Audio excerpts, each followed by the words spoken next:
Hello and welcome back to AandP Dispatch. We've got a great program lined up for you covering all things integumentary system. Now we're talking hair, nails, skin, and all associated glands. It's a super important system and we've got a great lineup of segments coming your way tonight. First and foremost, AandP Dispatch has just been informed of a devastating incident that occurred this morning, leading to some truly gruesome injuries. Our reporter Martha is here to give all of you the full rundown of what happened and how the victims are currently holding up.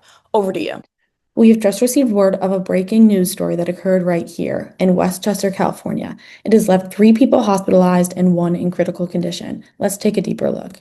This event occurred on the campus of Loyola Marymount University, specifically here at the William H. Hannon Library.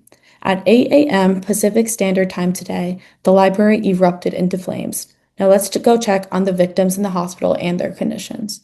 This first patient arrived at the hospital with these burns that are reddish in color and are painful but did not break the skin. The doctor diagnosed this patient with first-degree burns that only affect the uppermost epidermis layer of the skin.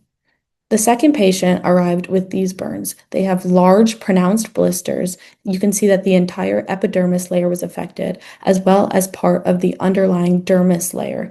These burns are very, very painful, and the doctor has diagnosed this patient with second-degree burns. The final patient arrived at the hospital with these burns that are incredibly severe. You can see that the entire epidermis layer, the entire dermis layer, and part of the innermost hypodermis layer have been affected by these burns. These burns often leave the bones and muscles visible and often affects underlying organs as well, making these burns life-threatening. This is the patient in critical condition. Additionally, the patient no longer has the capacity to detect pain in these areas as the pain nerves have often been affected and or destroyed by the burns. The doctor has diagnosed this patient with third-degree burns. As I said, this is a developing story. There are rumors of an arson investigation, but we have no further confirmed details to share with you right now. We'll keep you updated. Thanks for keeping us updated, Martha. Next up, we have our reporter Bella, and today she's diving straight into the world of real skin and hair. From the keratin that keeps everything together to the science behind why your best friend has curls and you don't, we're breaking it all down right here, right now. Over to you, Bella. Okay guys, so today we're going to be talking about hair and nails, and trust me, they're way more dramatic than you think. So let's start off with keratin, because it's basically the main character of this whole story. Hair and nails are made of hard keratin. Hard keratin is way more cross-linking, which makes it strong, tough, and honestly pretty indestructible. Your epidermis, the outer layer of your skin, uses soft keratin, which is more flexible. That's why your hair can survive during heat, brushing, and breakups, but your skin can't. The 3 different types of hair would be vellus, terminal, and lanegua.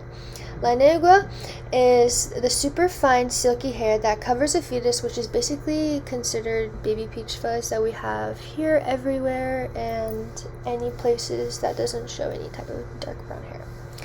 Second would be the vellus hair, which is a very soft, barely noticeable body hair that most of us have, which is, again, like around here, wherever anyone else has no hair around. Lastly would be terminal hair. This is the thick, darker hair on your scalp, eyebrows, eyelashes, and then the puberty-activated areas such as your underarms and your groin. Now, the hair regions and layers. A single hair has regions from the bottom to the top. The bulb at the base, the root at the under the skin, and the shaft, the part we see. Inside the hair, there are 3 layers. The medulla in the center, the cortex around it, and the cuticle on the outside, which is basically the protective shingle-like coating. Okay, so now a question that we all have: where does hair actually grow? Hair growth happens in the hair matrix, which is located in the bulb. This is the powerhouse of where the cells are being divided. Right underneath is the dermal papilla, which feeds the hair with blood vessels. So yes, your hair is literally a tiny nutritional support system. There's different hair follicle layers, nerves, and goosebumps. The hair follicle has 2 layers: the epithelial root sheath from the epidermis and the connective tissue root sheath from the dermis. Follicles are also wired with hair receptors, nerve endings that let you feel something when anything touches your hair. And the follicle has an erector pili muscle attached, which is the smooth muscle that gives you goosebumps when you're cold or embarrassed. Now, another question we have to answer is, why are some hairs straight, curly, or wavy? Your hair texture is literally decided by the shape of your follicle. Round follicles means straight hair. Oval follicles means wavy hair. Flat, ribbon, and shaped follicles means that it's curly hair. Hair also depends on melanin in the cortex. For brown or black hair, it is called emelanin. For red or blonde hair, it is called phenylalanine. And whenever you have less melanin, it is considered lighter hair. Hair grows in a cycle with 3 different types of stages: anagen, catagen, and telogen. Anagen is the active growth phase, which this can last 6 to 8 years on the scalp. Catagen is a short phase where the follicle shrinks, and telogen is the resting phase where the hair eventually falls out.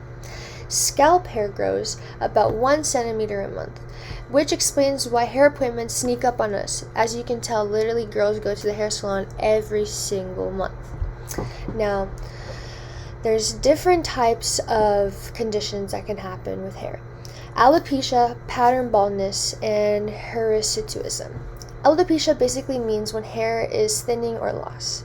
Pattern baldness is basically the genetic hormone influenced kind most people think of. The follicles are shrinking over time. Hirsutism is the opposite problem. It's excessive hair growth in women in areas where men typically grow hair, usually due to increased androgens. Now, why do we even have hair? Is the last and final question. Hair does more than just look cute. Our scalp hair protects us from the UV and keeps us warm. Our eyebrows keep sweat out of our eyes. Our eyelashes protect the eyeballs from dust. And body hair acts as a sensory system. It literally just alerts us whenever something is crawling or brushing against us. Now, on to the next subject, every girl's favorite topic, nails. Nails are also made of hard keratin. Each nail has 3 different types of things: a nail plate, a nail bed underneath, and a nail matrix, which is the growth zone hidden under the proximal nail fold. The matrix is where new nail cells form and push the nail forward.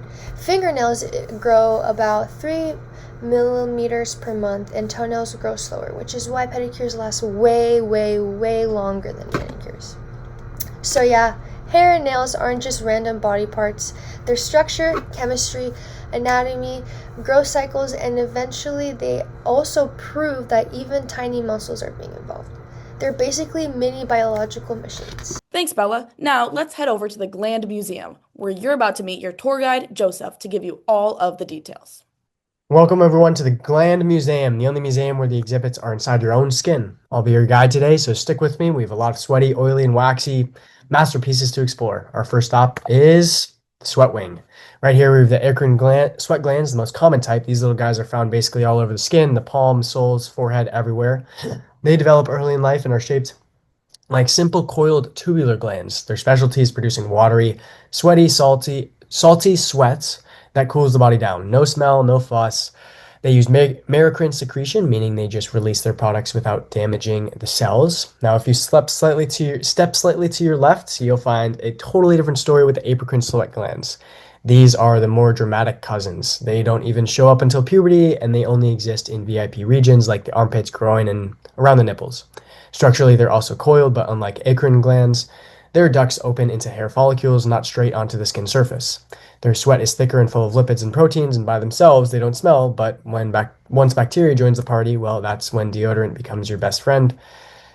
And they use apocrine secretion, where part of the cell pinches off with the product. Now let's move down to the oil hallway, featuring the very shiny sebaceous glands. These guys attach to hair follicles and produce sebum, an oily substance that keeps skin and hair soft and waterproof. Their mode of secretion is very dramatic. They use holocrine secretion, meaning the entire cell literally bursts to release its contents.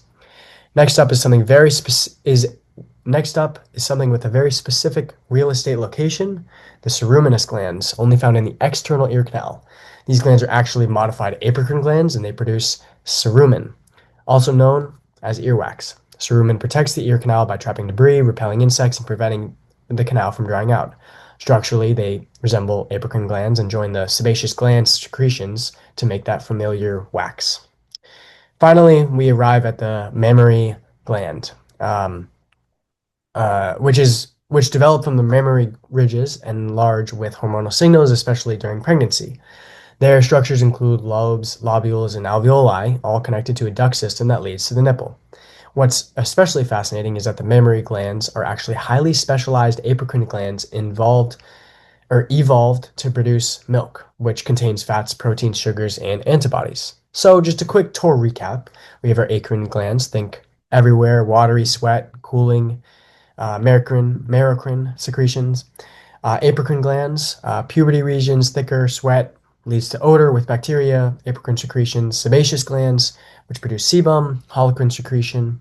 Ceruminous glands, ear canal only, producing earwax and modified apocrine.